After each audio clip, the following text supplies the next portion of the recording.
The afternoon sun hung low over the New Mexico territory, casting long shadows across the dusty main street of Socorro. The air tasted of drought and distance, carrying with it the faint scent of sage from the hills beyond town. In the general store, Blanche Montgomery stood beside a barrel of flour, her fingers running absently along the wooden rim, as she waited for Mr. Hendricks to wrap her mother's order. The light streaming through the shop window caught the fine dust motes dancing in the air, and for a moment she watched them spiral and fall, thinking how much they resembled prayers ascending and descending, visible only when touched by light. She had spent the morning at the church preparing the sanctuary for Sunday service. The work had been solitary and sweet, the kind that left her hands busy while her heart could wander freely in communion with thoughts too deep for ordinary conversation. At 20 years old, Blanche had learned to find God in the quiet spaces between words, in the rhythm of sweeping floors and polishing pews, in the careful arrangement of wildflowers in mason jars. Her faith had become the architecture of her days, the framework upon which everything else was built. It was the one thing in her life that felt entirely her own, untouched by the complications that had wound themselves around her family like bindweed around fence posts. The bell above the shop door chimed, and Blanche glanced up out of habit. A stranger stood in the doorway, his silhouette dark against the bright street behind him. He was tall, with shoulders that spoke of hard years and harder country. His hat was pulled low, shadowing features she couldn't quite make out, but something in his stillness made her look away quickly, her heart giving an unexpected flutter that she immediately chided herself for. She was not a girl given to foolish romantic notions. Her mother had remarried 5 years ago, and Blanche had watched that union with eyes made wise by witnessing her mother's desperate need for security after her father's death. Love, Blanche had concluded, was often just another word for fear dressed up in finer clothes. The stranger moved deeper into the store, his boots barely making a sound on the worn floorboards. Hendricks emerged from the back room, his arms full of parcels wrapped in brown paper and twine.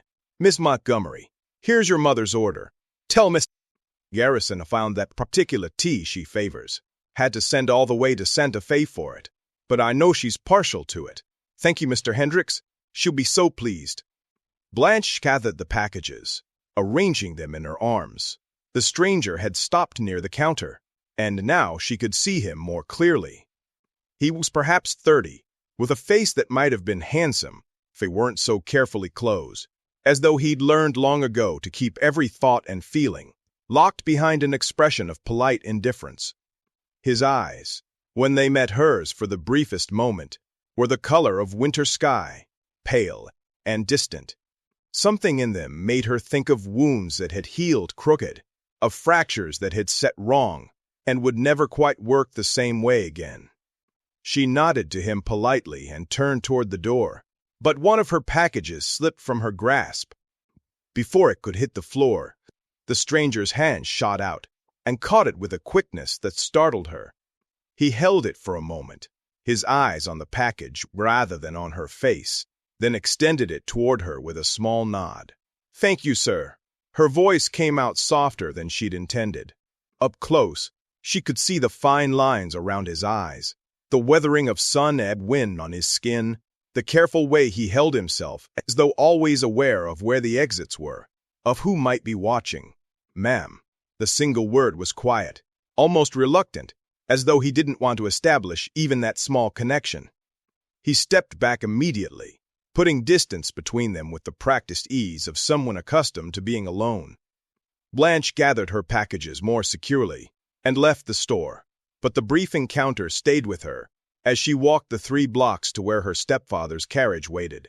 Thomas, the family's driver and ranch hand, helped her load the parcels and handed her up into the seat with his usual gentle courtesy. He was a good man, one of the few people employed by her stepfather that she could speak to without feeling the weight of calculation and judgment. The ride back to the ranch took 30 minutes, the road winding through terrain that shifted from desert scrub to richer grassland as they approached the property. Garrison Ranch sprawled across 15,000 acres, a kingdom carved from hard earth and harder dealings. Her stepfather, Marcus Garrison, had built his fortune through cattle, mining interests, and a web of business connections that stretched all the way to Washington. He was respected throughout the territory, his opinion sought on matters of law and commerce, his endorsement capable of making or breaking political careers. In Socorro, people spoke his name with a mixture of admiration and careful deference, but Blanche knew a different Marcus Garrison. She knew the man who appeared at family dinners with smiles that never quite reached his eyes. She knew the cold precision with which he controlled every aspect of their household, the way her mother had slowly dimmed over the 5 years of their marriage, like a lamp turned down degree by degree, until only the faintest glow remained. She knew the subtle cruelties, the cutting remarks delivered in tones so pleasant that to protest them would seem like madness.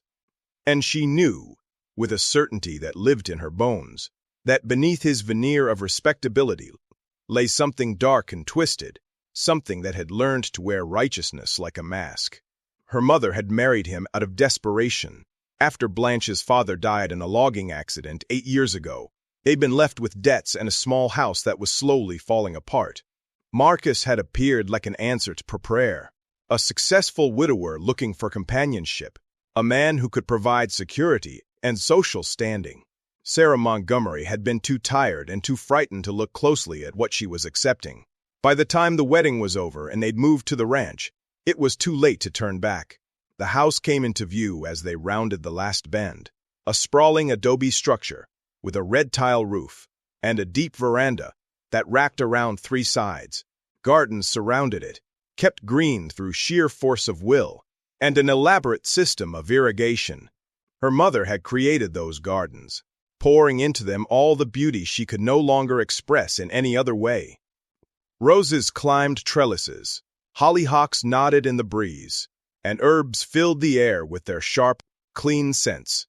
It was the one place on the property that felt like it belonged to something good. Thomas helped her down and carried the packages to the kitchen door. Blanche thanked him and went inside, where she found her mother sitting at the kitchen table, her hands wrapped around a cup of tea that had long since gone cold. Sarah looked up with a smile that wobbled at the edges. "Did you get everything, sweetheart?" "Yes, Mama. Mr. Hendricks even found your specialty." Blanche set the packages down and moved to the stove, where she poured fresh hot water from the kettle into a clean cup. She added tea leaves and honey, then brought it to her mother, taking away the cold cup and replacing it with the warm one. These small acts of service had become her prayer language, the way she tried to bring comfort where words had failed.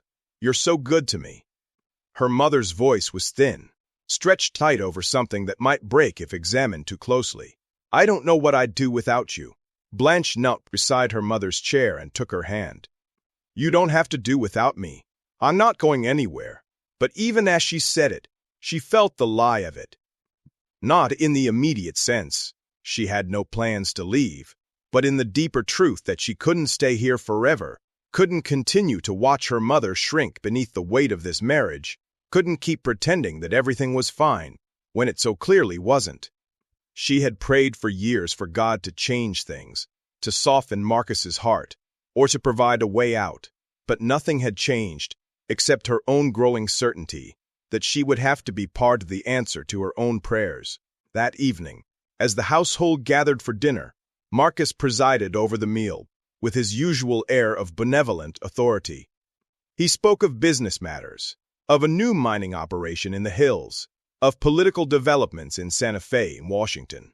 He asked Blanche about her day, the kind of interest that seemed genuine, if you didn't know better, if you couldn't see the calculation behind it, the way he was always measuring, always assessing what might be useful and what might be a threat. "I understand you're leading the ladies' Bible study again this week," he said, cutting his beef with precise, economical movements. "That's good. It's important for a young woman of your standing to be involved in church matters. It reflects well on the family." Blanche set down her fork carefully. "I lead the study because I love the Lord and want to share His word with others, and not because it reflects well on anyone." The temperature in the room seemed to drop several degrees. Her mother made a small, anxious sound, but Marcus only smiled, a careful, controlled expression that revealed nothing. "Of course, I didn't mean to suggest otherwise. Your devotion is admirable. I simply meant that it's fortunate when our service to God aligns with our responsibilities to family and community. The rest of the meal passed in strained civility. Afterward, Blanche helped her mother clear the dishes, then retreated to her room. It was a comfortable space, furnished with pieces from her childhood home, familiar things that carried memories of her father and happier times. She lit the oil lamp on her desk and opened her Bible, seeking the comfort of words that had sustained her through darker moments than this. But tonight, the familiar verses seemed to fall flat, unable to penetrate the restlessness that had taken hold of her. She kept thinking of the stranger in the store, of his wounded eyes and careful distance. She wondered what had happened to make a man so thoroughly guarded, what sorrows he carried behind that mask of indifference. And she wondered why she was thinking of him at all, why a 30-second encounter with someone whose name she didn't even know had lodged itself so firmly in her mind. She pushed the thoughts away and knelt beside her bed, her hands folded on the quilt her grandmother had made. Prayer had always been her refuge, the place where she could be completely honest, where she didn't have to measure her words or guard her expressions. Tonight she prayed for her mother, for strength and wisdom, for God to make a way where there seemed to be no way. And then, almost without meaning to, she found herself praying for the stranger, whoever he was, that God would heal whatever wounds he carried and bring him peace. The next morning was Sunday, and Blanche rose before dawn to prepare for church. The service began at 10, but she liked to arrive early, to have time in the sanctuary before others came, to center herself in that space of holy quiet. She wore her best dress, a simple blue calico that her mother had made for her birthday, and pinned her dark hair up in a neat bun. In the mirror, she saw her father's eyes looking back at her, the same warm brown that had always seemed to hold a smile even in serious moments. She missed him with an ache that had never quite faded, a persistent grief that had learned to live quietly alongside everything else. The church was a small adobe building on the edge of town, with a wooden cross mounted above the door and narrow windows that let in bars of morning light. Reverend Peterson had served the congregation for 15 years, a gentle-spirited man who preached grace more than judgment, and who had a gift for seeing the struggling soul beneath whatever brave face people wore. Blanche had found sanctuary in his ministry, had been baptized in the river under his guidance, had learned from him what it meant to love God with your whole heart, even when the world made that love complicated. She unlocked the door and stepped inside, breathing in familiar scent of wood and candle wax and old hymnals. The space was simple but beautiful in its simplicity, with rough-hewn pews and a plain wooden pulpit and windows that framed views of the desert beyond. She set to work, arranging the flowers she'd gathered yesterday, setting out the hymnals, opening the windows to let in fresh air. The work was meditative, each small task an offering, a way of preparing the space for worship. She was lighting the candles on the altar when she heard the door open behind her. She turned, expecting to see Mrs. Whitmore, who usually arrived early to practice hymns on the piano. Instead, she saw the stranger from the general store.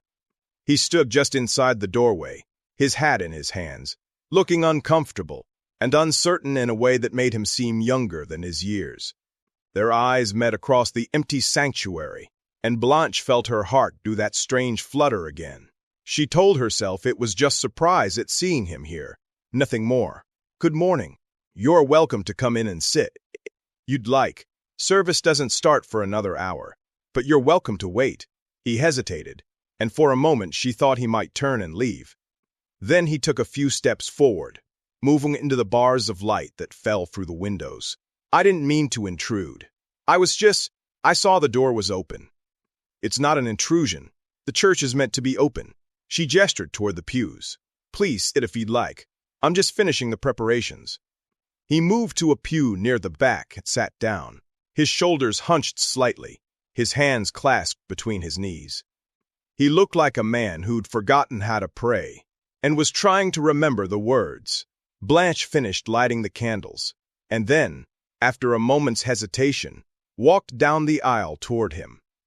"I'm Blanche Montgomery," she said, offering her hand. "I don't think we were properly introduced yesterday." He looked at her hand for a moment before taking it. His grip was brief and careful, as though he was afraid of breaking something fragile. Jack Mercer. The name came out reluctantly, and she had the distinct impression it might not be his real one. "Are you new to Socorro, Mr. Mercer?" "Just passing through." He looked away from her, his gaze moving to the simple wooden cross mounted on the wall behind the pulpit. Something in his expression made her think of a man standing at the edge of a cliff, looking down at a drop he wasn't sure he wanted to survive. Blanche sat down in the pew across the aisle from him, turning slightly so she could see his profile. "Are you a praying man, Mr. Mercer?" The question seemed to catch him off guard. He was silent for a long moment, and when he finally spoke, his voice was rough with something that might have been pain or anger or both. "I used to be. Long time ago." "It's never too late to start again."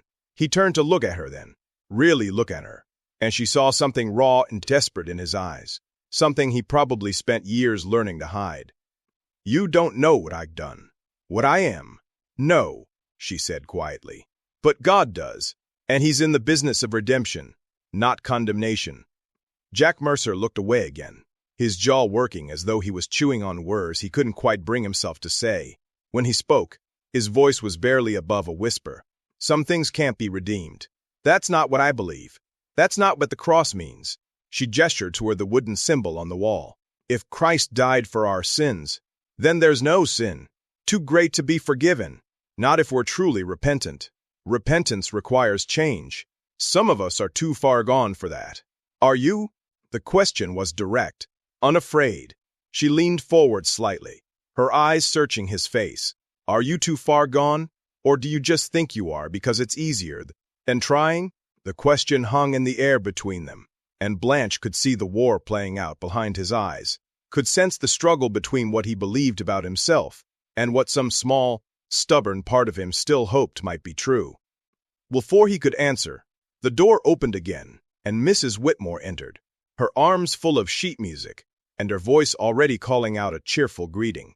The moment broke. Jack Mercer stood abruptly, his expression shuddering closed again. "I should go. Thank you for talking to me. You're welcome to stay for the service. It starts in about 40 minutes. He shook his head, already moving toward the door. "I don't think I belong here." "Everyone belongs in God's house," Blanche called after him. But he was already gone, slipping out into the bright morning, like a shadow fleeing the light. She sat for a moment longer, troubled by the encounter, by the depth of pain she glimpsed in his eyes, by her own unexpected desire to reach out and pull him back from whatever edge he was standing on. Mrs. Whitmore settled herself at the piano and began running through scales, the notes filling the sanctuary with sound. Other people began arriving, families and individuals, and couples, all of them familiar faces, all of them part of the small congregation that made up this community of faith. Blanche greeted them as they came, shook hands, and exchanged pleasantries, but part of her mind remained on the stranger, who had called himself Jack Mercer, on his whispered words about being too far gone. The service was beautiful, as it always was. Reverend Peterson preached from the Gospel of Luke, the story of the prodigal son, and Blanche listened with her whole heart, hearing in the familiar parable something fresh and urgent. The father didn't wait for his son to prove he'd changed, Reverend Peterson said, his voice warm and certain. He ran to meet him while he was still far off. That's the nature of God's love. It doesn't wait for us to get ourselves together. It meets us in our mess, in our brokenness, and it calls us home. After the service, Blanche stood outside the church, saying goodbye to the congregation as they dispersed. Her mother and stepfather had attended, as they always did, though Marcus spent most of his time after services, networking with other influential men, rather than participating in genuine fellowship. She watched him now, standing in a circle of ranchers and businessmen, his hand on the shoulder of a territorial judge, his laughter loud and confident. He looked like a pillar of the community, a man of faith and integrity. The deception of it made her stomach turn. She was helping Reverend Peterson lock up the church when she saw Jack Mercer again. He was standing across the street, half hidden in the shade of the livery stable, watching the church with an expression she couldn't quite read. When he realized she'd seen him, he turned and walked away quickly, disappearing around the corner. "Do you know that man?"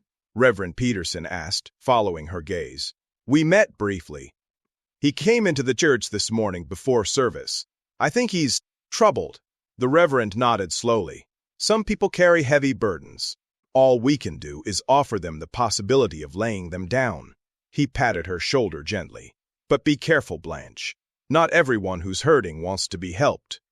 And sometimes getting too close to someone's pain can hurt you too." She understood the warning, understood that the Reverend saw her tendency to try to fix things, to take on other people's struggles as though they were her own. It was one of her greatest weaknesses, and also, she believed, one of the ways God had made her for purpose. She couldn't see someone hurting and not want to help. It was written into the fabric of who she was. That afternoon, she took a basket of food to old Mrs. Chen, a widow who lived on the outskirts of town and who had been ill with a persistent cough all winter. It was something she did regularly, part of the rhythm of her weeks, this visiting of the sick and elderly and struggling. Miss Chen welcomed her with bright eyes and grateful hands, and they sat together in the small adobe house, drinking tea and talking about small things, while the sun moved slowly across the sky. When Blanche finally headed home, the afternoon was wearing into evening, the light turning gold and soft. She walked instead of taking the carriage. The road took her past the edge of town, through an area where houses gave way to open land. She was passing the old mission ruins, a crumbling adobe structure that had been abandoned for decades, when she heard voices. She slowed her pace, not meaning to eavesdrop, but unable to help overhearing. Two men stood in the shadow of the ruins, their conversation low but urgent. One of them had his back to her, but something about his build and stance was familiar. The other man was short and thick-bodied, with the look of someone who'd spent years on the wrong side of the law. "I don't care what your problem is," the shorter man was saying. "You've got a job to do. Man paid you good money to do it. Sent that telegram 3 days ago with all the details. You backing out now? That's going to cause problems." "I didn't say I was backing out." The taller man's voice was quiet but hard. "I said I needed more time to assess the situation. Ain't nothing to assess. It's simple. Girl's name is Blanche Montgomery. Lives out at the Garrison Ranch with her mother and stepfather. Stepfather wants her dead, made to look like an accident. He's got his reasons, and they ain't our business. Our business is getting paid." Blanche felt the world tilt beneath her feet. The basket slipped from her numb fingers and hit the ground with a soft thud. Both men turned, and she found herself staring into the pale eyes of Jack Mercer. For a long moment, no one moved. The shorter man cursed and reached for something at his belt, but Jack's hand shot out and grabbed his wrist. "No, she's just a girl out for a walk." She didn't hear anything. But Blanche had heard everything. Her stepfather wanted her dead. Marcus Garrison, pillar of the community, respected businessman, had hired these men to kill her. The knowledge was so enormous, so impossible, that she couldn't quite make it fit inside her understanding of the world. The shorter man shook off Jack's grip.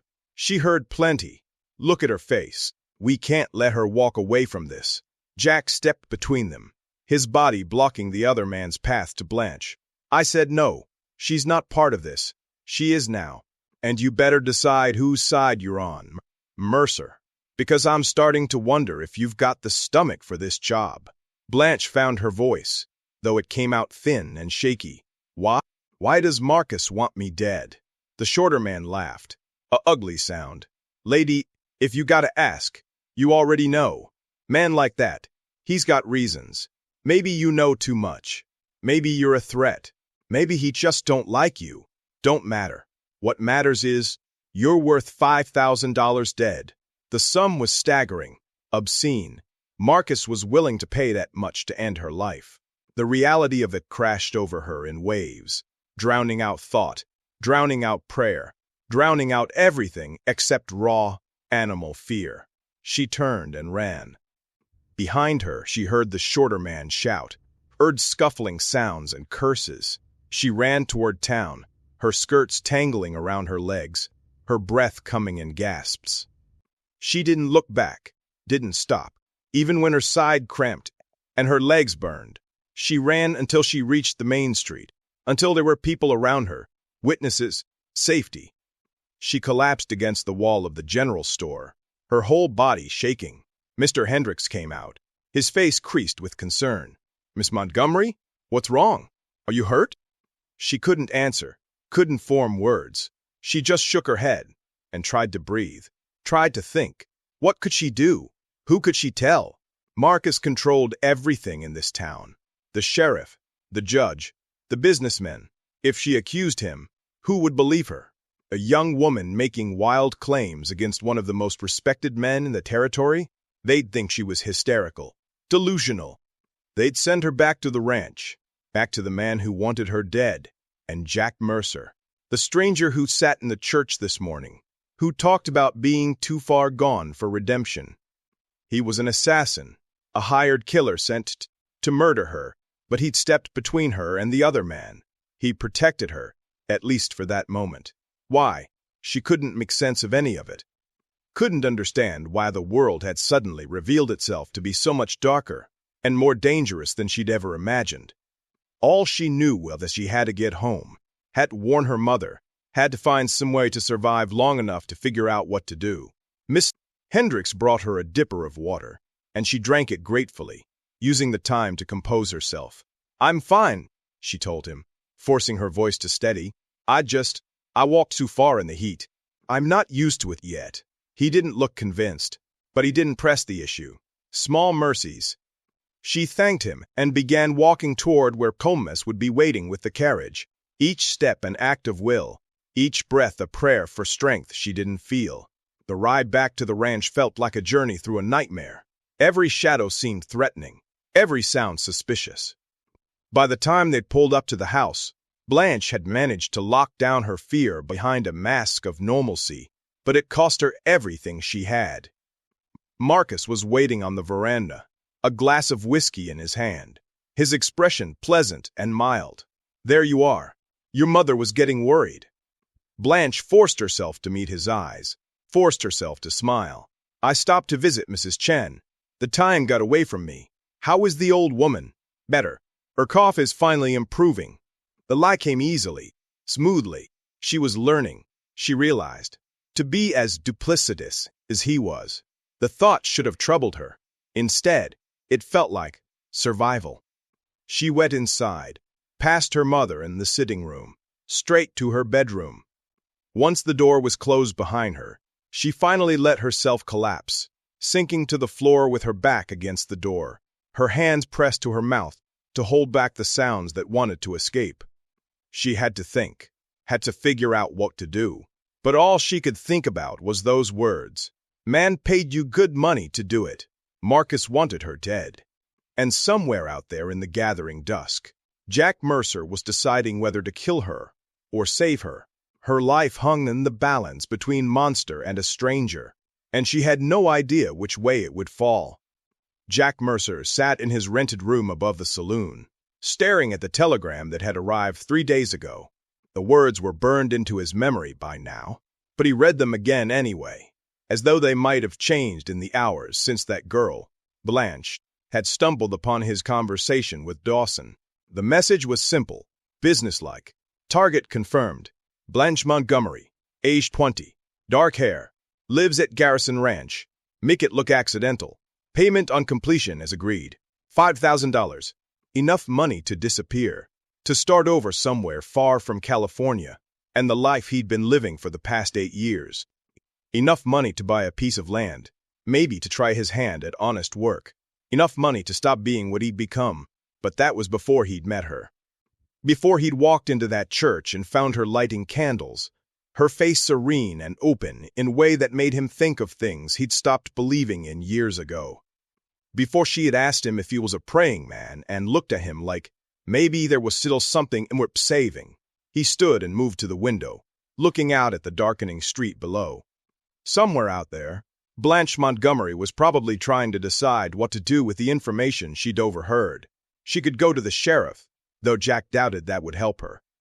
Garrison owned half the law in this territory. She could run, but where would she go? A young woman alone, with no money and no protection. She wouldn't last a week, or she could do nothing. Could go home and pretend she hadn't heard.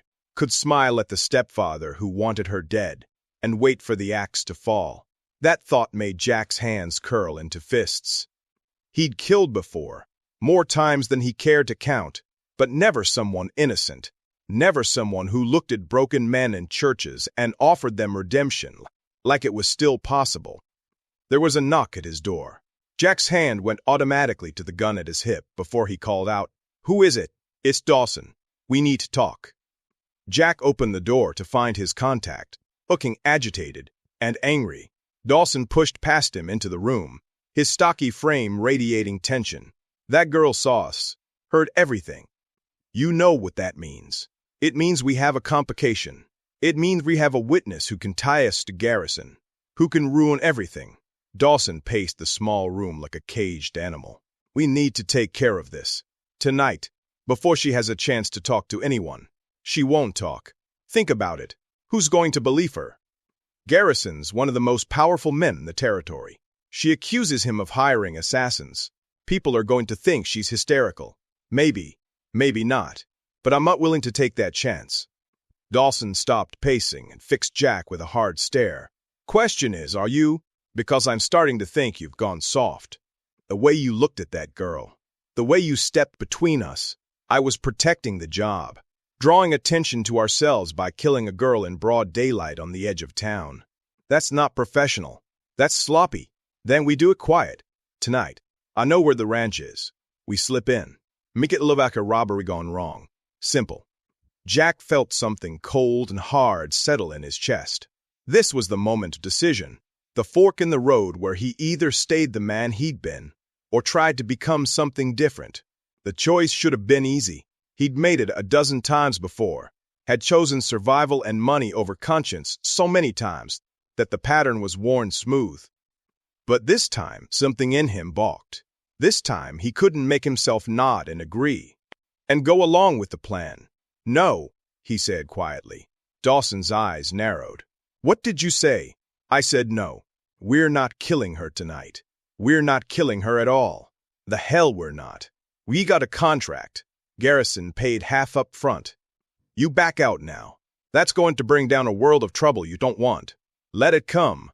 Jack's voice was steady, certain in a way he hadn't felt in years. "I'm done with this. Done with all of it." Dawson stared at him for a long moment, then laughed, a harsh sound devoid of humor. "You're serious. You're actually serious. What? You spend one morning in a church, and suddenly you found religion. Suddenly you're too good for the work. I'm not too good for anything. I can't do this. Not this one." "Can't or won't? Does it matter?" Dawson's hand moved toward his gun, and Jack tensed, ready for the confrontation. But after a moment, the other man's hand fell away. "You're making a mistake, Mercer. Garrison don't take kindly to people who don't deliver, and neither do I. You're burning bridges here. Then I'll burn them. Your funeral." Dawson moved toward the door, then paused with his hand on the knob. "Just so you know, I'm finishing this job. With or without you. That girl's dead by the end of the week. And if you try to stop me, you'll be dead right alongside her."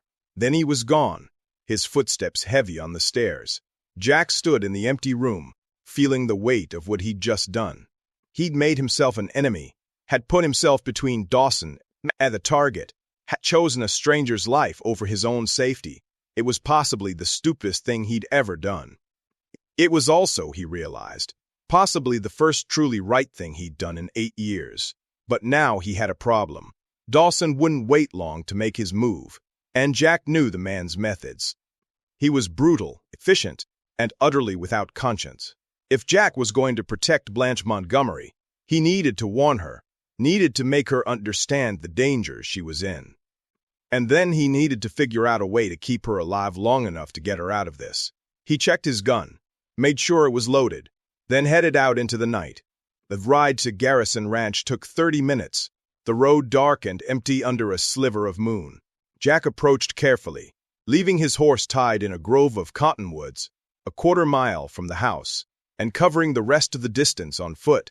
The ranch was quiet, most of the windows dark.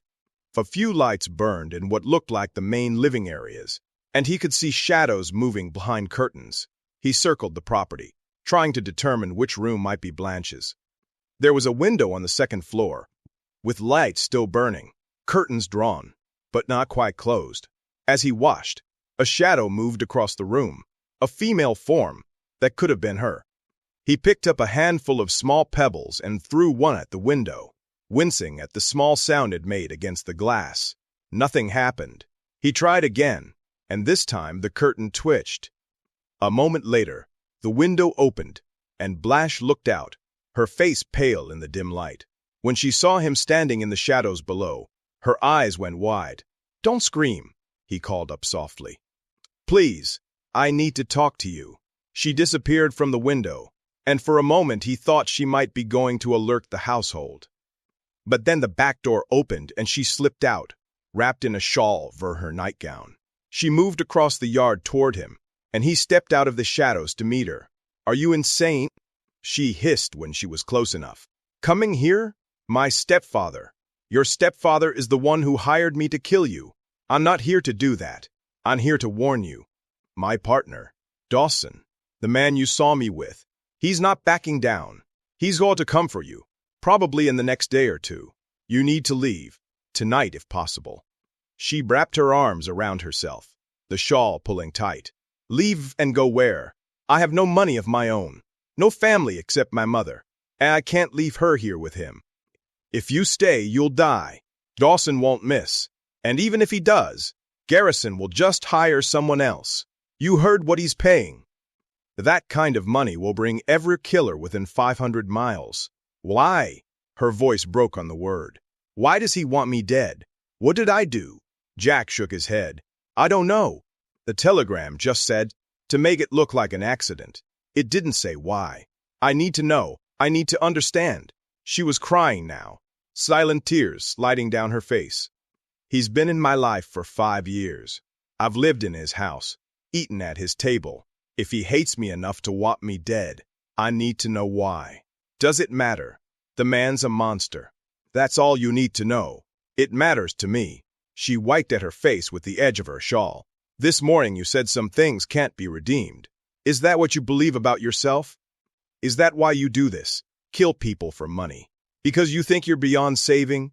The question hit harder than it should have. "I'm not here to talk about my soul. I'm here to keep you alive. Why? You could just finish the job, take the money and leave. Why are you protecting me instead?" Jack didn't have a good answer for that. How could he explain that sitting in that church this morning, listening to her talk about redemption like it was real and possible, had cracked something open inside him that he'd thought was sealed shut years ago? How could he tell her that looking into her eyes had reminded him of the person he used to be, the boy who'd believed in right and wrong, before the world had beaten that belief out of him?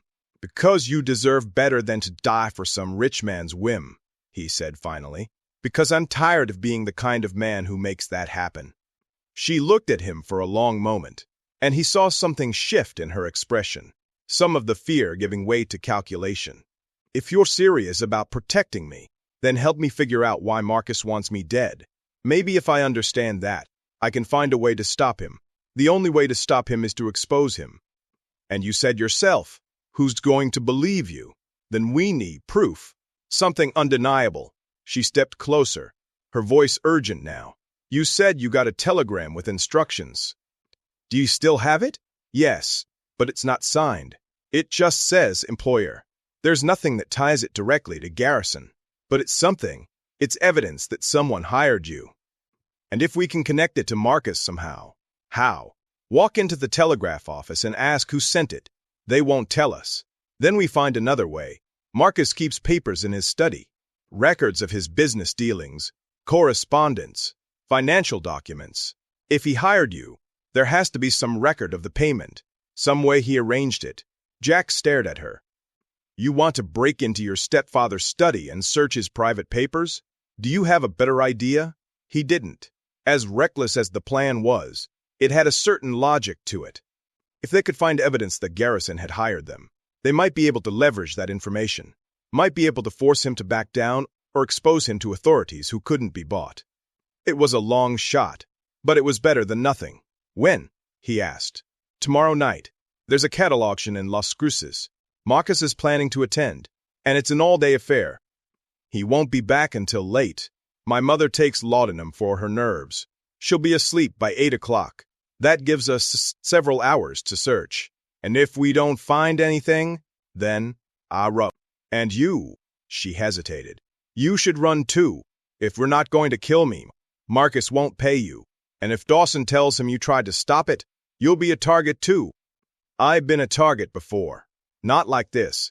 You don't know what Marcus is capable of. The power he has. I've got a pretty good idea. Men like him, they're all the same. They think their money and influence make them untouchable. Jack pulled the telegram from his pocket and handed it to her. Here, keep this safe.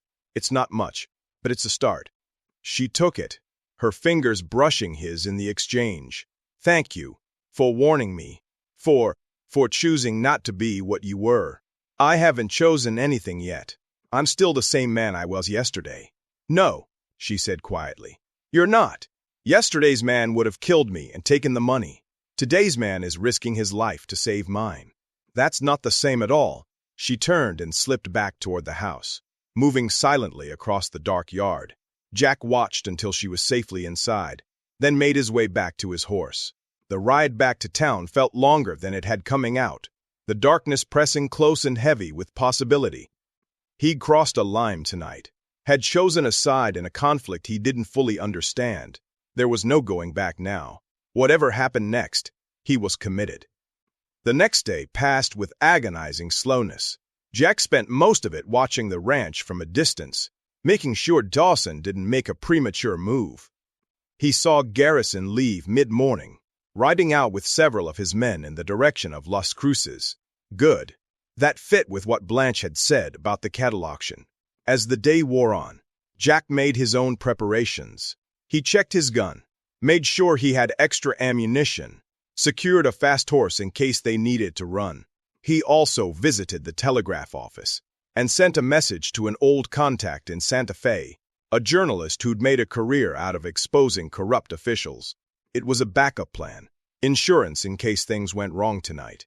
As dusk fell, Jack made his way back to the ranch.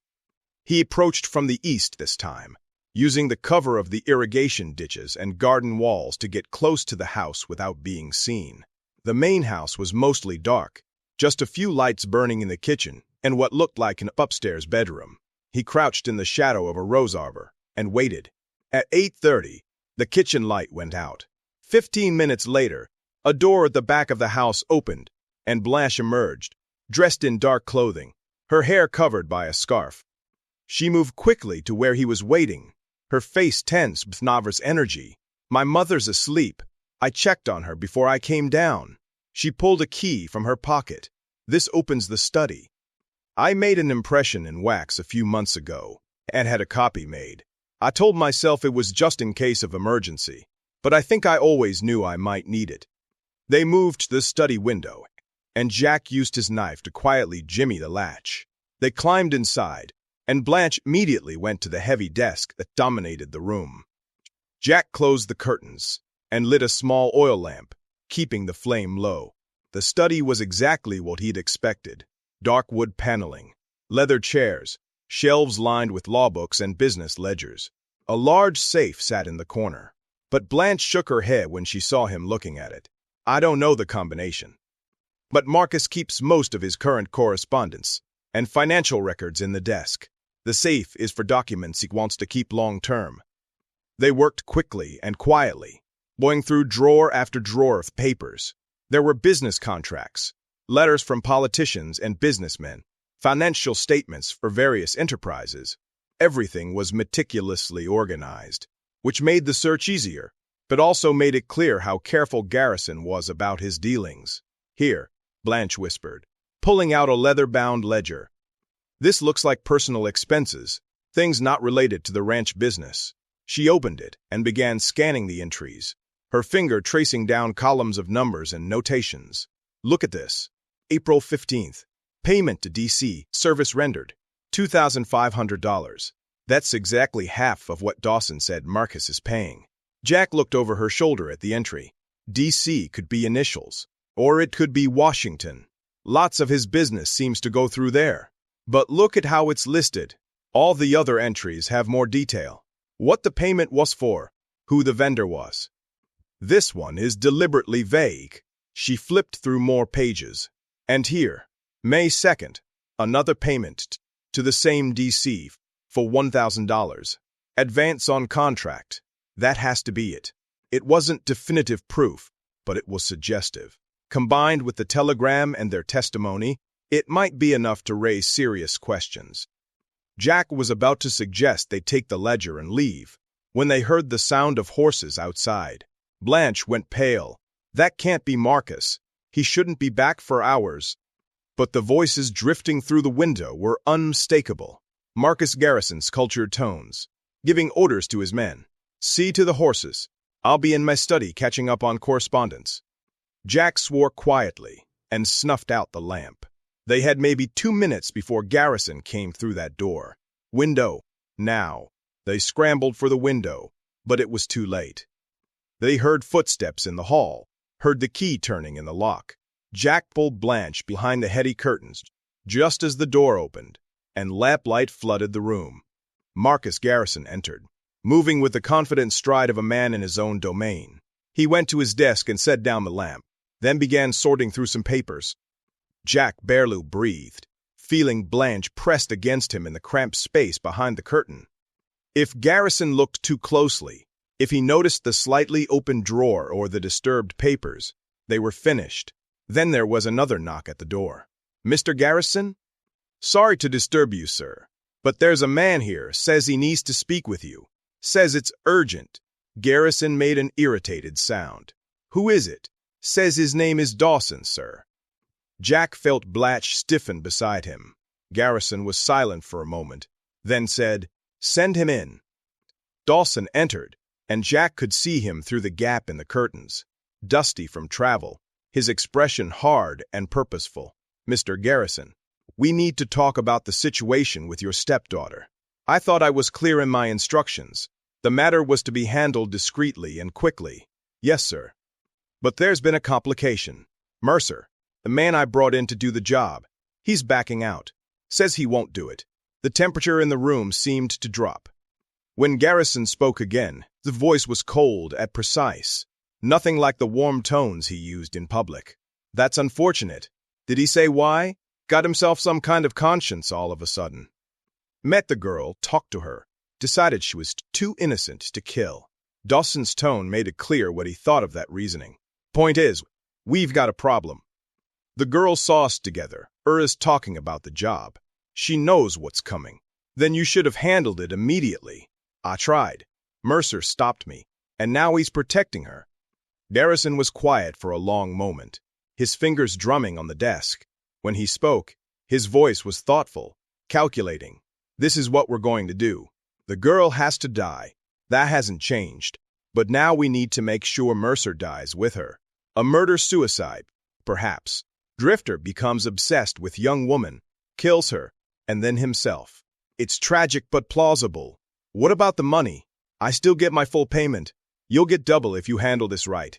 I want them both dead within 48 hours. And I want it done in a way that can't be traced back to me. Am I clear? Crystal. Good. Now get out of here before someone sees you. Use the back way. Dawson left, and Garrison sat at his desk for a few more minutes, writing something in a ledger. Finally, he stood, took the lamp, and left the room, locking the door behind him. Jack and Blanche waited in the darkness, hardly daring to breathe, until they heard his footsteps fade away upstairs. We need to go, Jack whispered. Right now. They climbed out the window, ran for the cover of the gardens. Jack lettered where he'd left his horse, and they rode double back toward town, the animals straining under their combined weight. Neither of them spoke until they put several miles between themselves and the ranch. Finally, Blanche said, You heard him. He's going to kill us both. We can't go to the sheriff. Marcus owns him. We can't stay here. We need to run. Not yet. We have evidence now. We heard his confession, and we have those ledger entries. We need to get that information to someone who can use it. Someone beyond Garrison's reach. Who? Everyone in this territory is either afraid of him or in his pocket. I sent a telegram yesterday to a journalist in Santa Fe, a man named Thompson. He's made a career out of exposing corrupt officials. If we can get to him, tell him what we know, he can investigate and publish the truth.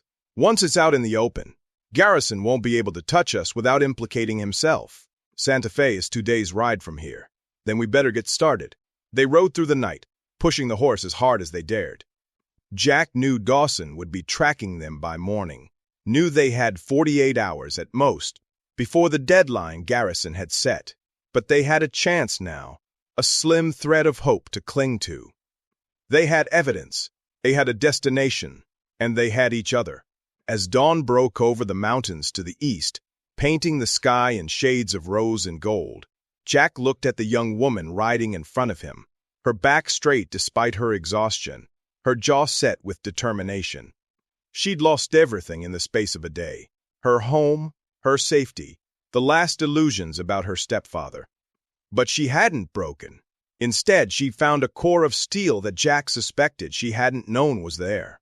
"We're going to make it," he said, surprised to find he actually believed it. "We're going to expose him and end this." She turned to look at him, and in the early morning light, he saw something fierce and bright in her eyes. "Yes," she said simply, "we are." They stopped at a small creek to rest the horse and refill their canteens. Blanche washed her face in the cold water and tried to work the knots out of her hair.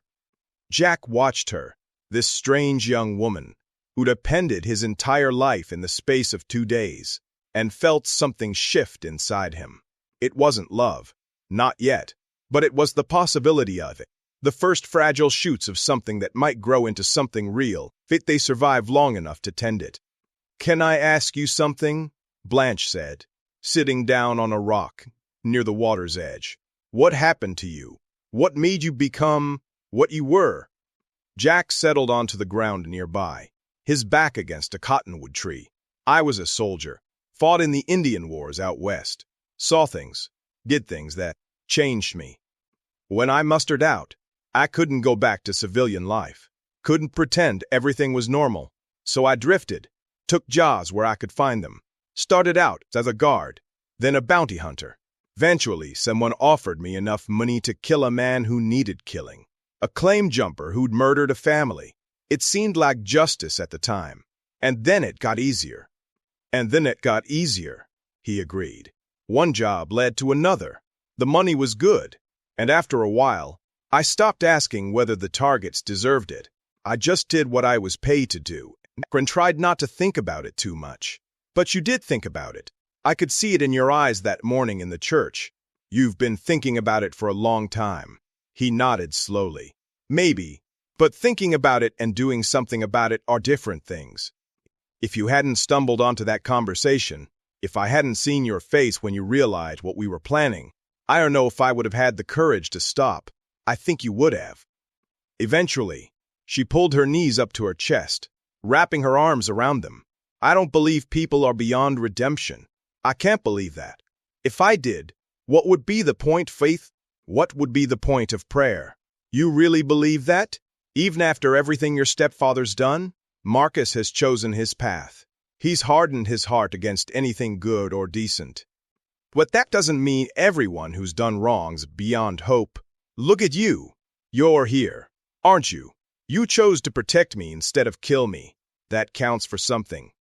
Jack wanted to believe her, wanted to think that maybe she was right, that maybe the past 8 years didn't have to define the rest of his life.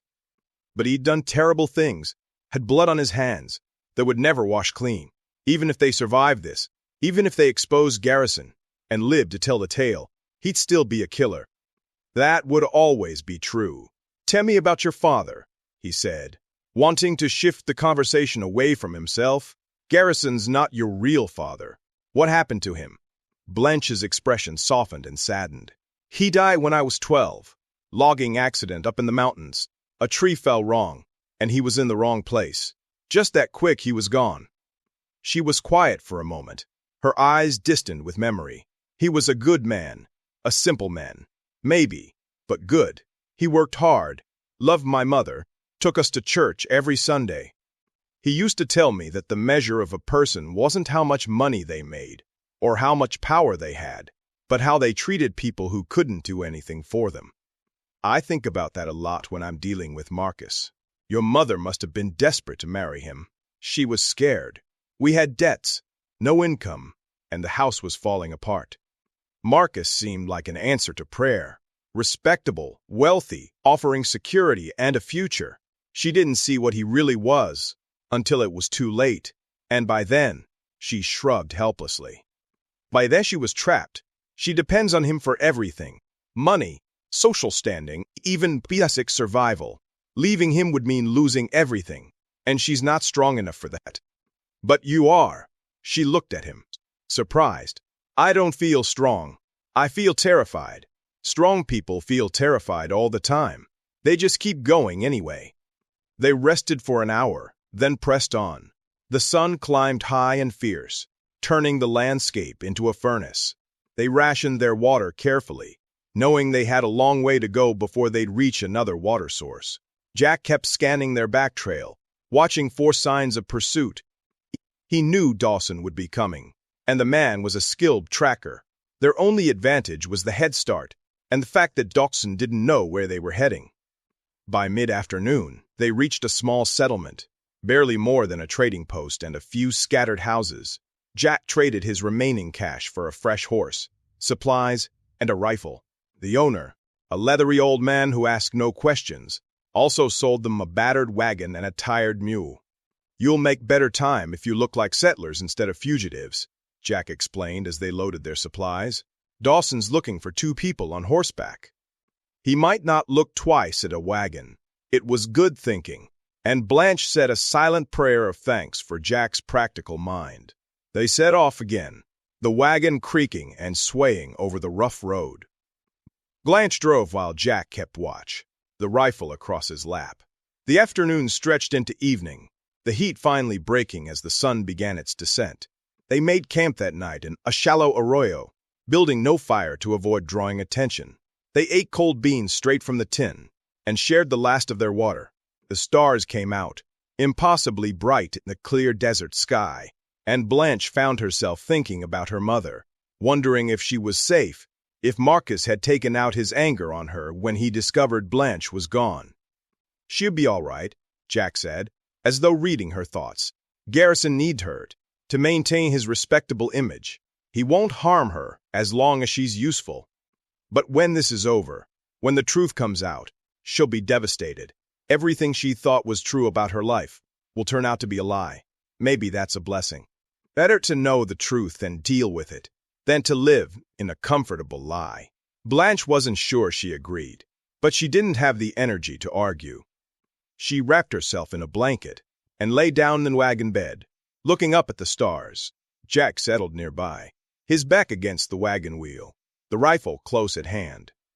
Despite everything, the danger, the exhaustion, the uncertainty of what tomorrow would bring, Blanche felt a strange sense of peace. For the first time in years, she wasn't living under Marcus's roof, wasn't playing the role of dutiful stepdaughter, wasn't pretending everything was fine when it wasn't. She was free, even if that freedom came at a terrible price. "Jack," she said quietly into the darkness, "thank you for everything you've done, for choosing to be better than you were. Don't thank me yet. We're not out of this. Even if we don't make it, I want you to know it mattered. Your choice mattered." He didn't answer, but she thought she heard him shift slightly, thought she felt the weight of his regard even in the darkness. She closed her eyes and prayed for safety, for wisdom, for her mother, and for the broken man who would become her unlikely protector.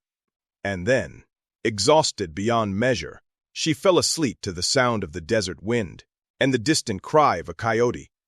When she woke, the sun was just cresting the horizon, and Jack was already up, checking their supplies and readying the wagon. His face was drawn with worry, and when he saw her sitting up, he said, "We need to move. I saw dust on our back trail about an hour ago. Could be nothing, but we can't take chances." They pushed hard that day, stopping only briefly to rest the horses and take care of necessities. By late afternoon, Blanche's body ached from the constant jostling of the wagon, and her nerves were frayed from watching the horizon for signs of pursuit, but they were making good progress. Another day, maybe day and a half, and they'd reach Santa Fe. They'd find Thompson, tell him everything, and pray that the truth was enough to bring Marcus Garrison down. As the sun began to set, painting the mountains ahead in shades of purple and rose, Blanche allowed herself to hope. They were going to make it. They had to. God hadn't brought them this far just to let them fail now. She looked at Jack, at his profile silhouetted against the dying light, and felt her heart do that strange flutter again. This man who'd been sent to kill her had instead become her salvation. There was a poetry to that, a kind of divine symmetry that spoke to purposes deeper than human understanding.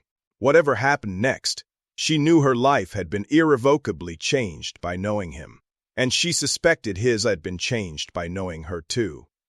They reached the outskirts of Santa Fe late on the second day, the city rising from the high desert plateau, like a promise of sanctuary. The adobe buildings glowed warm in the evening light, and the streets were busy with merchants closing their shops and families heading home for supper. Blanche had never been to the territorial capital before, and despite her exhaustion and fear, she felt a spark of wonder at the size and bustle of it all. Socorro was a frontier town, rough and simple. Santa Fe was something else entirely, a place where Spanish colonial architecture met American territorial ambition, where three cultures wove together in an intricate tapestry of language and tradition and commerce. Jack guided the wagon through the streets with the careful attention of a man who knew cities could be as dangerous as open country. They needed to find Thompson, the journalist, but they also needed to be smart about it. Dawson was somewhere behind him, and for all they knew, Garrison had other men in the city who might be watching for them. "We should find a place to clean up first," Jack said, his voice low. "We look like what we are, people on the run. That's going to draw attention. Thompson's more likely to listen to us if we look respectable." They found a modest boarding house on a side street, run by a gray-haired woman who introduced herself as Mrs. Ortega. She looked them over with shrewd eyes that missed nothing, not their travel-stained clothes, not the wariness in their postures, not the way Jack kept his hand near his gun. But she asked no questions, just quoted them a fair price for 2 rooms, and showed them upstairs. Blanche's room was small but clean, with a narrow bed, a washstand, and a window that looked out onto a courtyard, where a fountain burbled peacefully. She locked the door behind her, and finally allowed herself to collapse, sinking onto the bed with a shuddering breath. They'd made it, Santa Fe. They were still alive. It seemed almost miraculous, given everything that had happened. There was a knock at her door, and Mrs. Ortega's voice called out, "Miss, I've brought hot water for washing, and I took the liberty of finding you a clean dress. Looks like you and my daughter are about the same size." Blanche opened the door to find the landlady holding a pitcher of steaming water and a simple but neat dress of dark green cotton. The kindness of it, the thoughtfulness from a complete stranger, made her throat tighten with emotion. "Thank you. We can pay you for it. No need. My daughter has plenty." Ortega set the pitcher on the washstand and laid the dress across the bed. She paused at the door, her expression gentling. "I don't know what trouble you're running from, Misha, but you're safe here. My house is a place of peace. You understand?" Blanche nodded, not trusting herself to speak. After Miss Ortega left, she took off her dusty traveling clothes and washed thoroughly, scrubbing away 2 days of dirt and sweat and fear. The simple act of becoming clean again felt like a kind of baptism, a washing away of everything that had come before. She put on the borrowed dress and unpinned her hair, brushing it out until it fell in dark waves down her back, then pinning it up again in a simple style. When she looked in the small mirror above the washstand, she barely recognized herself. The girl who'd walked into the general store in Socorro 3 days ago seemed like a stranger now, someone younger and more innocent, someone who'd never overheard men plotting murder or run for her life across the desert. She met Jack downstairs in the boarding house's small dining room. He'd cleaned up too, though his clothes were the same. There was no one in the house who could lend him anything that would fit his tall frame. But he'd shaved and combed his hair, and the transformation was startling. Without the days of trail dust and the shadowing beard, she could see his face clearly for the first time. He was younger than she'd thought, probably not much past 30, and there was a gentleness to his features that the hard living hadn't quite erased. Their eyes met across the room, and something passed between them, some acknowledgement of how far they'd come, and how much had changed. Then Jack cleared his throat and looked away, suddenly awkward. "We should eat something. Then we'll find Thompson." Mrs. Ortega served them a simple meal of pozole and fresh tortillas, and Blanche ate with an appetite she hadn't felt in days. The food was good and warming, and the safety of the boarding house wrapped around them like a blessing. For the first time since she'd overheard that terrible conversation in the mission ruins, Blanche allowed herself to believe they might actually survive this. After dinner, Jack asked Miss Ortega if she knew where they could find a journalist named Thompson. The landlady's eyebrows rose. "William Thompson? The man who writes for the New Mexican? That Thompson?" "Yes, ma'am. He has an office on San Francisco Street, in a plaza. But he's usually at the La Fonda Hotel in the evenings, working on his stories and talking to sources. You'll likely find him there now." She hesitated, then added, "He's a good man. Fair. If you're bringing him a story, he'll listen." They walked to La Fonda as the last light faded from the sky, and the street lamps began to glow. The hotel was grand by territorial standards. A 2-story building with a wide portal and a courtyard full of flowers. Inside, the lobby was bustling with travelers and businessmen, the air thick with cigar smoke and conversation. Jack inquired at the desk, and they were directed to a corner of the dining room, where a middle-aged man sat alone at a table, surrounded by papers and notebooks, a cup of coffee cooling at his elbow. William Thompson looked up as they approached, his intelligent eyes taking their measure in an instant. He was perhaps 50, with iron-gray hair and the ink-stained fingers of a man who spent his life writing. "Can I help you, Mr. Thompson? My name is Jack Mercer, and this is Miss Blanche Montgomery.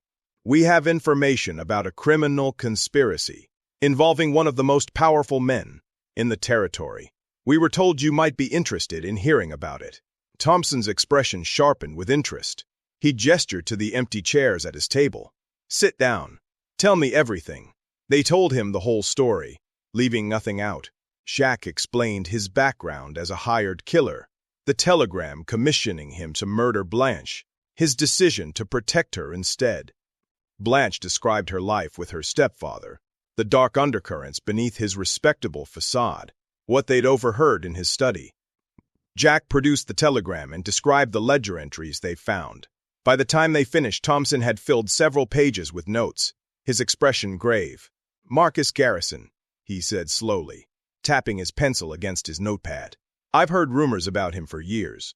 Nothing concrete enough to print, but whispers. Business partners who've been ruined under suspicious circumstances, a rival rancher who died in what was ruled an accident, political opponents who've mysteriously withdrawn from races or left the territory entirely. But he's always been untouchable. Too much money, too many connections. Until now," Blanche said quietly. "Now you have witnesses. You have evidence. I have a telegram that doesn't name him directly, and second-hand testimony about ledger entries I haven't seen. That's not enough to publish accusations against a man of Garrison's stature. I'd be sued into oblivion, and he'd walk away clean." Thompson leaned back in his chair, his expression thoughtful. "But it's a start. If I can corroborate your story, find other witnesses, maybe get access to those ledgers, then we'd have something." "How long would that take?" Jack asked. "Weeks, maybe months." "We don't have weeks.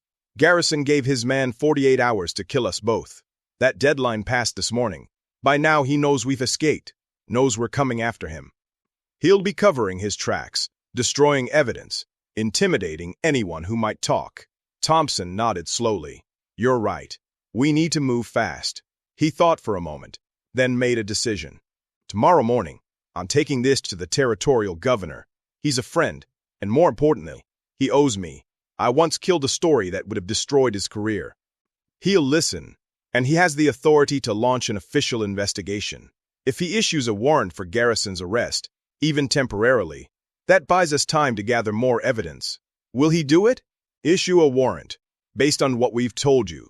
Probably not for murder conspiracy, but for fraud maybe, tax evasion, misuse of territorial funds.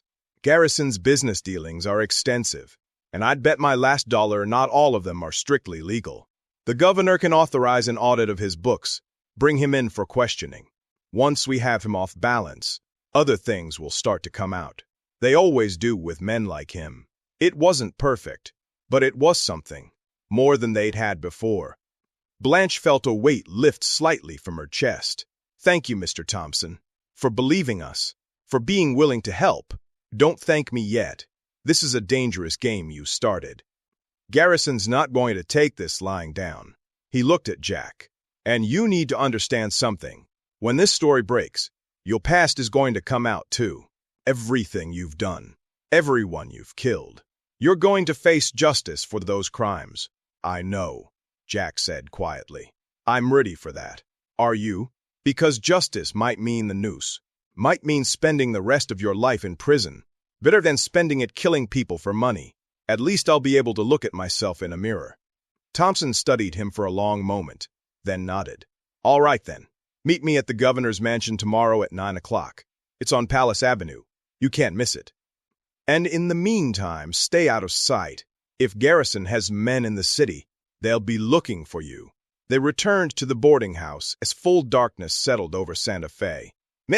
Ortega had left a lamp burning for them in the hall, and the house was quiet. Other guests already retired for the night. At the top of the stairs, Jack and Blanche paused outside their respective doors. We're going to make it, Blanche said, echoing Jack's words from the trail. Thompson believes us. The governor will help. It's going to work. Maybe. Jack's expression was troubled. But Thompson was right about one thing. When this comes out, I'm going to have to pay for what I've done. And that's going to be hard for you, too. People will know you were traveling with me. Will make assumptions. Your reputation. My reputation. Blanche almost laughed. Jack, my stepfather tried to have me killed. I ran away in the night with a man I barely knew. I think my reputation is already beyond saving by conventional standards. Still, you deserve better than to have your name connected to mine, to what I've been. She stepped closer to him, close enough that she could see the weariness in his eyes, the fear that he'd somehow taint her by association. You're not what you've been. You're what you're choosing to be now. That's what matters. Is it? Or am I just a killer having a moment of conscience before I go back to what I know? That's not what this is, and you know it. You've risked everything to protect me. You've turned your back on the only life you've known for 8 years. That's not a moment. That's a transformation. He shook his head, but she could see he wanted to believe her. You have too much faith in me. Maybe you don't have enough faith in yourself, or in God's ability to redeem even the most broken things. She reached out and took his hand, held it gently between both of hers. I don't know what's going to happen tomorrow. I don't know if the governor will help, or if we'll have to run again. But I know this. You're not alone anymore. Whatever comes, we face it together. His hand tightened on hers, and for a moment she thought he might pull her close, might cross the last distance between them. But then he stepped back, releasing her hand with clear reluctance. You should get some rest. Tomorrow's going to be a long day. She nodded and went into her room, but sleep was slow to come. She lay in the narrow bed, listening to the sounds of the city beyond her window, thinking about everything that had happened, and everything still to come. She prayed, as she always did, but tonight, her prayers felt different, less desperate, more grateful. She thanked God for bringing Jack into her life, for using even Marcus's evil intentions to create something good. She prayed for strength or whatever tomorrow would bring, and she prayed for her mother, alone at the ranch, with a monster. Sometime deep in the night, she was awakened by a sound, a soft scraping, like metal on metal. She sat up, her heart pounding, and saw that the doorknob was turning slowly, carefully. Someone was trying to get into her room. She opened her mouth to scream, but before she could make a sound, the door burst open and Dawson stood in the doorway, his gun drawn, his expression cold and triumphant. "Hello, Miss Montgomery. You've led me on quite a chase, but it's over now." Blanche scrambled backward on the bed, her mind racing. "How did you find us?" "Wasn't hard. You left a trail clear enough for a child to follow. And once I knew you were heading to Santa Fe. It was just a matter of checking the boarding houses until I found the right one." He stepped into the room, closing the door quietly behind him. "Now, we can do this easy, or we can do it hard. Easy is you come with me quiet-like, and I make it quick. Hard is I have to drag you out of here, and things that get messy. Your choice." "You don't have to do this. Marcus is going to be exposed. Thompson knows everything, and he's taking it to the governor. It's over." Dawson laughed, a harsh sound. "You really believe that? Honey, men like Garrison don't go down easy. Even if Thompson talks to the governor, even if they launch an investigation, Garrison will squirm out of it. He always does. Men like cockroaches. They survive everything." He gestured with the gun. "Now get up. We're leaving." Before Blanche could move, the door to the hallway burst open, and Jack stood there, his own gun raised. "Step away from her, Dawson." Dawson spun, bringing his weapon around, but Jack was faster. The shot was deafening in the small room, the muzzle flashed bright in the darkness. Dawson stumbled backward, his gun falling from his hand, his expression shocked. He hit the wall and slid down it, leaving a dark smear behind him. The house erupted in chaos. Doors opened. Voices called out in alarm. Footsteps pounded in the hallway. Miss Ortega appeared with a lamp, took in the scene with remarkable calm, and immediately began giving orders. "Someone fetch the sheriff. You, help me move this body before he bleeds all over my clean floor." The sheriff arrived within minutes, a competent-looking man named Alvarez, who listened carefully to their explanations and examined Dawson's body with professional detachment. "Self-defense," he concluded after hearing their story. "Clear case of it. Men broke into the lady's room with intent to harm. You did what you had to do, Mr. Mercer." But there was something in the sheriff's expression that made Jack uneasy. "You know who hired him, don't you? You know about Marcus Garrison." Alvarez was quiet for a moment, then nodded slowly. "I've heard things. Never had proof. Never had witnesses willing to talk. But I've heard things." He looked at Blanche. "You're his stepdaughter." "Yes, and he hired Dawson to kill me. We have evidence. A telegram, ledger entries, and we overheard him giving orders. We're meeting with William Thompson tomorrow morning to take it to the governor. Then you better be careful between now and then. Garrison has a long reach, and I can't protect you every minute." Alvarez gestured to the body. "This one won't be bothering you anymore, but he might not have been working alone. Stay somewhere public. Don't take any chances." They spent the rest of the night in the boarding house's parlor, neither of them willing to go back to their rooms. Miss Ortega brought them coffee and blankets and sat with them for a while, a comforting presence that asked no questions and offered no judgments. As dawn began to lighten the sky, Blanche found herself dozing against Jack's shoulder, his arm around her in a gesture that felt both protective and tender. She woke to find him watching her, his expression soft in a way she'd never seen before. "We should get ready," he said quietly. "It's almost time to meet Thompson." They cleaned up and ate a quick breakfast and walked through the waking city toward Palace Avenue. The governor's mansion was an impressive building, the seat of territorial power, and Blanche felt her nervousness return as they climbed the steps. Everything depended on what happened in the next few hours. If the governor believed them, if he was willing to act, they had a chance. If not, they'd be right back where they started, hunted and alone.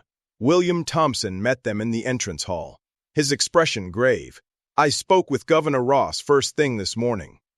He's willing to see us, but I have to warn you, he's cautious.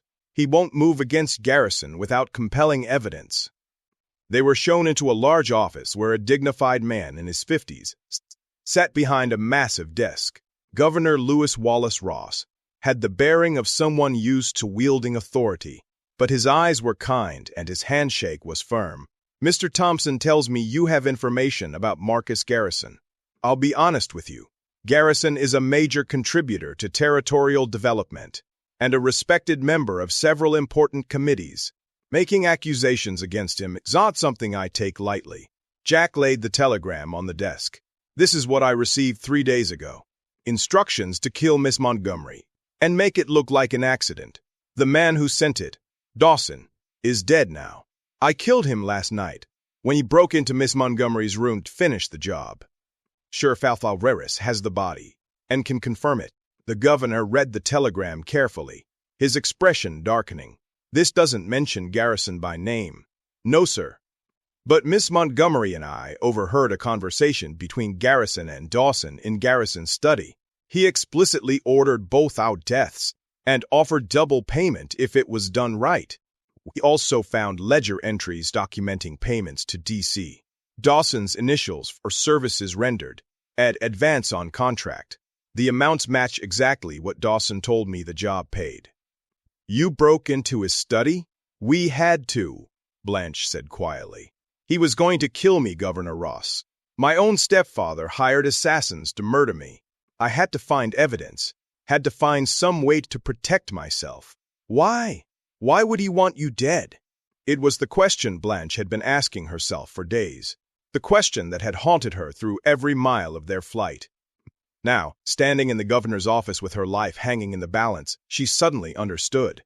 "Because I know things about him, things he's done. I've lived in his house for 5 years, watched him conduct his business, overheard conversations he thought were private.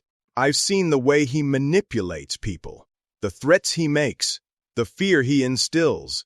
I'm a witness to his true nature, and as long as I'm alive, I'm a threat to his carefully constructed reputation." Governor Ross leaned back in his chair, his fingers steepled beneath his chin. "If what you're telling me is true, this is one of the most serious accusations I've ever heard. But accusations aren't enough. I need proof, real proof, not overheard conversations, and circumstantial evidence." "Then authorize an investigation," Thompson urged. "Audit his books. Bring him in for questioning. Once you start pulling on threads, the whole thing will unravel. Men like Garrison, they can't hide everything. There will be other victims, other crimes." The governor was silent for a long time, weighing the decision. Finally, he nodded. "All right, I'll issue a warrant for his arrest on suspicion of fraud and conspiracy. That will allow us to seize his financial records and conduct a thorough investigation. But I want you to understand something, Miss Montgomery. If we do this, and we can't make it stick, if Garrison turns out to be clean, you're going to face serious consequences for making false accusations." "I understand, but he's not clean. You'll find evidence. I know you will." The governor drafted the warrant himself, his pen scratching across the paper with decisive strokes. When he was done, he signed it with a flourish and sealed it with wax. "Sheriff Alvarez will execute this warrant. Given the distances involved, it will take at least 2 days to reach Socorro and bring Garrison back. In the meantime, I want you both to stay in Santa Fe, where I can keep you safe. Thompson, I'm charging you with keeping them out of sight and out of trouble." They left the governor's mansion in a daze. They'd done it. They'd actually done it. Marcus Garrison would be arrested, his secrets exposed, his power broken. It felt surreal, impossible, like something out of a dream. "What happens now?" Blanche asked as they walked back toward the plaza. "Now we wait," Thompson said, "and we prepare. I'm going to write this story. Get it ready to publish the moment Garrison is arrested. When this breaks, it's going to be the biggest news to hit the territory in years." The next 2 days passed with agonizing slowness. Jack and Blanche stayed at the boarding house, venturing out only for meals and short walks. They talked for hours, sharing stories about their lives, their hopes, their fears. Jack told her about his childhood in Ohio, about joining the army at 17, about the slow erosion of his ideals in the face of war and violence. Blanche told him about her father, about her faith, about the small kindnesses that had sustained her through the years with Marcus. And slowly, carefully, they began to acknowledge the connection growing between them. It started with small things, hands that lingered when they touched, glances that held a beat too long, conversations that drifted into comfortable silence. Blanche had never felt this way about anyone before, had never experienced this pull toward another person, this sense of rightness as she was near him. She knew it was complicated, knew that whatever they might become to each other would have to wait until the crisis passed. But she also knew, with a certainty that went bone deep, that what was happening between them was real and true and worth fighting for. On the third day, word came that Sheriff Alvarez arrested Marcus Garrison at his ranch and was bringing him back to Santa Fe. The news swept through the city like wildfire, and by evening, crowds had gathered outside the jail, eager to catch a glimpse of the fallen titan. Thompson's story ran in the next morning's edition of the New Mexican, and by noon, the scandal had spread beyond Santa Fe to every corner of the territory. Blanche stood in the plaza as the story unfolded around her, feeling like she was watching everything from a great distance. People whispered and pointed, recognizing her from Thompson's article as the brave young woman who'd exposed her stepfather's crimes. Some looked at her with sympathy, others with curiosity, a few with skepticism. She ignored them all, her mind on her mother.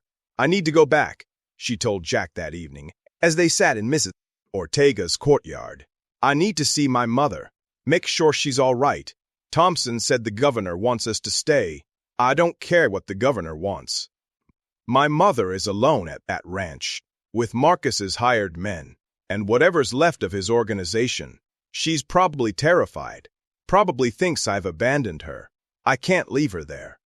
Jack studied her face, and then nodded. "All right, we'll go together, but we do it smart. We take an escort, and we don't stay longer than necessary."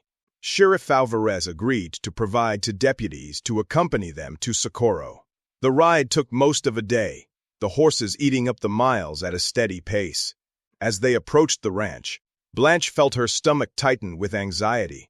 She'd grown up in a different house, in a different life, but this place had been her home for 5 years. Leaving it had been an act of survival. Returning felt like walking back into a cage. But when they arrived, they found the ranch strangely quiet. Most of Marcus's men had left, sensing that the power structure had collapsed and wanting to distance themselves from the scandal. Only Thomas remained, and the cook, and a few hands who'd always seemed decent enough. Her mother was in the garden, tending her roses with shaking hands. "Mama!" Blanche ran to her, and Sarah Montgomery turned and collapsed into her daughter's arms, sobbing. "I thought you were dead. I thought he'd killed you. And then the sheriff came, and they arrested Marcus. And I didn't know what to believe, didn't know what was true anymore." The words tumbled out in a rush, years of repressed fear and confusion, breaking free at once. "It's over, Mama. He can't hurt us anymore. We're safe." They went inside, and Blanche made tea while her mother sat at the kitchen table, her face pale and drawn. Jack and the deputies waited outside, giving them privacy.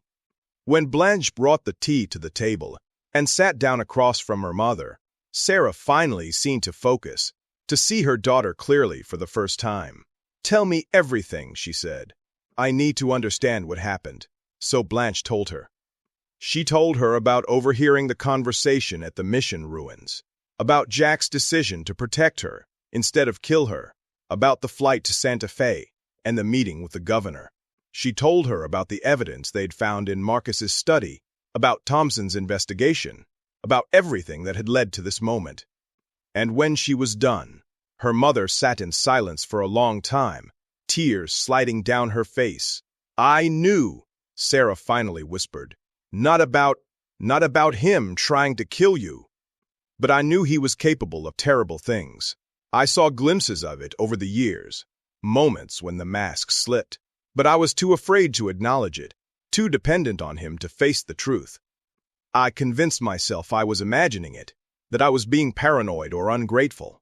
And all the while, you were living with that monster, trying to protect me from the reality I refused to see. You did what you had to do to survive, Mama. We both did. But you're the one who had the courage to fight back. You're the one who got us out.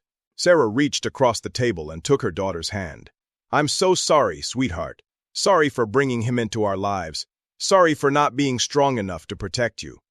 You don't have to apologize. We're safe now. That's what matters. They talked for hours, working through years of suppressed fear and unspoken truths.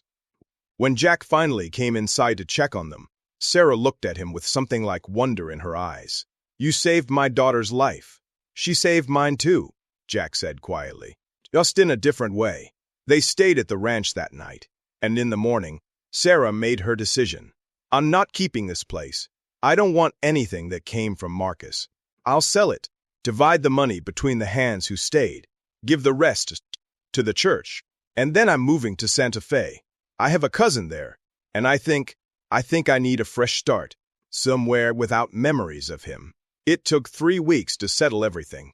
The trial began in Santa Fe, and Blanche testified against Marcus Garrison, her voice clear and steady, as she described what she'd witnessed and overheard.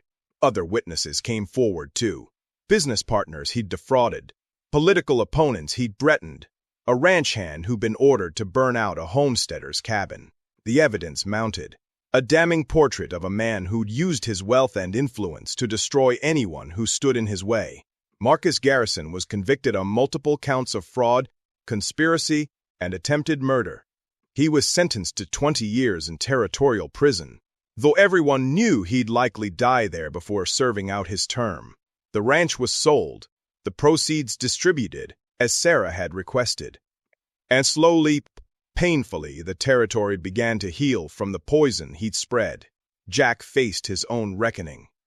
He stood before a judge and confessed to his crimes, the men he'd killed, the jobs he'd taken, the years he'd spent as a hired gun. The judge listened carefully, then rendered his verdict. 5 years in prison, with credit for time served, and the possibility of parole after 3 years, if he demonstrated genuine reformation. It was a mercy, and Jack knew it. He accepted the sentence with gratitude, knowing it was less than he deserved, but more grace than he'd ever expected. On the day he was to be transferred to prison, Blanche came to see him one last time. They sat in a small room where prisoners were allowed visitors, a guard standing discreetly by the door. Jack looked different in prison clothing, smaller somehow, more vulnerable, but his eyes were clear and calm in a way she'd never seen before. 5 years, she said, her voice tight with emotion. That's a long time. It's not forever. And it's a chance to make things right, to prove that people can change. He reached across the table and took her hand, his grip strong and warm. I want you to live your life, Blanche. Don't wait for me. Find someone good, someone who deserves you. I don't want someone good. I want you. The words came out fierce and certain. You're not perfect, Jack Mercer, and neither am I. But you chose to become better than you were. You chose to protect me even when it cost you everything. That kind of love. Because that's what it is. That's what this has been all along. That kind of love is worth waiting for. Blanche, 3 years until parole.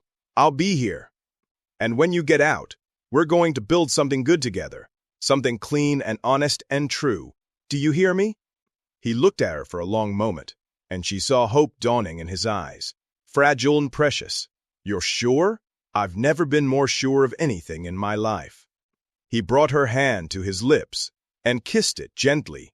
Then I'll wait, and I'll work every day to become the kind of man who deserves that promise. The next 3 years were hard, but also full of unexpected blessings.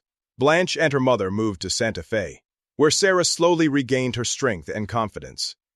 She opened a small dress shop that became popular with the city's ladies, and her gardens became known throughout the neighborhood for their beauty.